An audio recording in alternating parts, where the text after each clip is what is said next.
matin jusqu'à 14h. Vous êtes avec Raphaël Duchemin. Nous parlons des réveillons de la solidarité, Raphaël, avec votre invité Axel Davzac. Les réveillons solidaires, ça vous dit peut-être quelque chose? En effet, encore de trop nombreuses personnes sont seules et vivent ces fêtes de fin d'année sans personne, dans la solitude. Elisabeth, il existe des initiatives et celle d'aujourd'hui vient justement de la Fondation de France. Oui, cela s'appelle les réveillons de la solidarité. 9% des personnes en France vivent encore totalement isolées.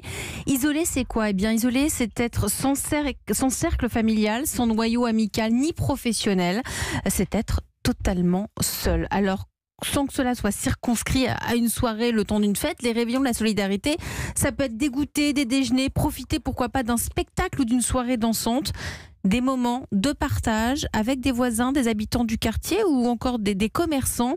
Jusqu'au 6 janvier, plus d'une centaine de réveillons sont organisés partout en France. Et Axel Davzac est donc avec nous. Bonjour. Bonjour. Merci d'être sur Europe 1. Vous êtes la directrice générale de la Fondation de France.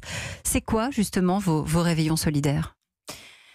En fait, l'idée des réveillons solidaires, c'était bien évidemment de faire en sorte que tous ces gens qui sont seuls ne se sentent pas particulièrement abandonnés ce soir du 31, puisqu'il est encore plus douloureux que tous les autres soirs. Mais surtout se servir de cette soirée pour recréer du lien. Et puis, puisque nous travaillons avec des associations dans toute la France, dans tous les territoires, parfois les habitants du quartier voient ces associations, ne connaissent pas les gens qui vont et viennent dans ces associations, et donc bâtir des réveillons, mais ensemble. C'est ça la première idée de ces réveillons, c'est qu'on invite les habitants, qu'on partage un moment avec eux. Et puis l'autre point qui est très important aussi, c'est redonner de la fierté à tous les gens qui sont dans ces associations, qui sont des femmes seules avec des enfants, qui sont des gens en situation irrégulière, qui sont des gens qui cherchent du travail, qui sont malades, qui souffrent de nombreuses formes de vulnérabilité. Et l'idée était de dire que ces réveillons, il fallait que ce soit eux qui les préparent, eux qui les portent, pour aussi partager leur culture, ce qu'ils savent créer de beau, d'intelligent, pour changer le regard et arriver enfin à créer ce lien social qui manque parfois cruellement dans notre société. Donc vous les responsabilisez, vous faites en sorte que ce soit eux qui créent leur propre moment, leur propre réveillon. La Fondation de France donc, travaille toute l'année. On soutient plus de 4000 associations pendant toute l'année.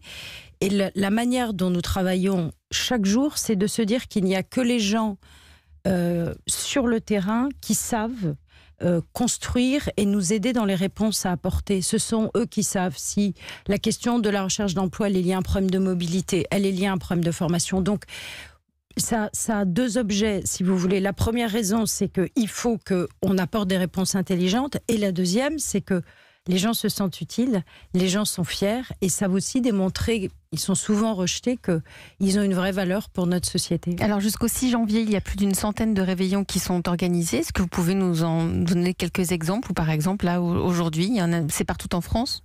Alors effectivement, puisqu'il y en a 150, il y a 25 000 personnes qui participeront à tous ces réveillons. Donc des réveillons qui vont être de 50 à 100 personnes, qui sont à chaque fois portés par une association.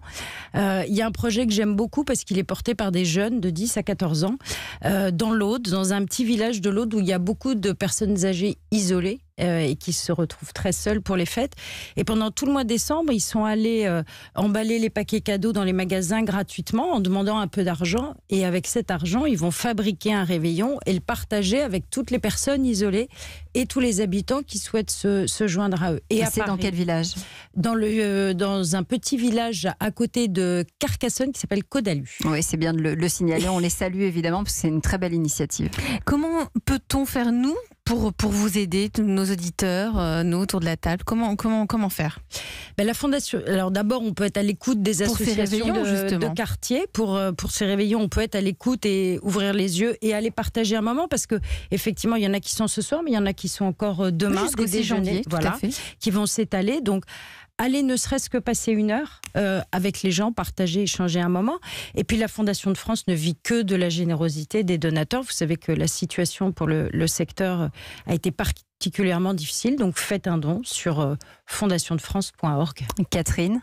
Il a été prouvé qu'aider l'autre, ça rend heureux. Est-ce que vous avez de plus en plus de bénévoles aujourd'hui? Enfin, globalement en France, est-ce qu'il y a Alors en France, bien sûr, il y a de plus en plus de bénévoles. C'est très frappant de voir à quel point cette société, moi je dis toujours, on dit que les gens sont individualistes. Moi, c'est pas ce que je vois, c'est pas ma perception, parce que il y a beaucoup d'associations et de gens qui se donnent beaucoup de mal et qui s'engagent dans le bénévolat. Nous, on a plus de 600 bénévoles qui travaillent à la Fondation de France, qui donnent leur temps. Et je vous rejoins. Partager, donner du temps, ce sont des moments merveilleux. C'est donc les réveillons solidaires jusqu'au 6 janvier. Il y en a partout en France. Renseignez-vous, allez-y, allez les aider, donnez de votre temps. Ça fait toujours du bien de donner à l'autre. Merci de l'avoir rappelé, Catherine, et merci d'avoir été avec nous pour ce 31. Merci à vous et à la Fondation de France. Elisabeth, on se dit à l'année demain. Prochaine. Ou même à l'année prochaine. On revient évidemment.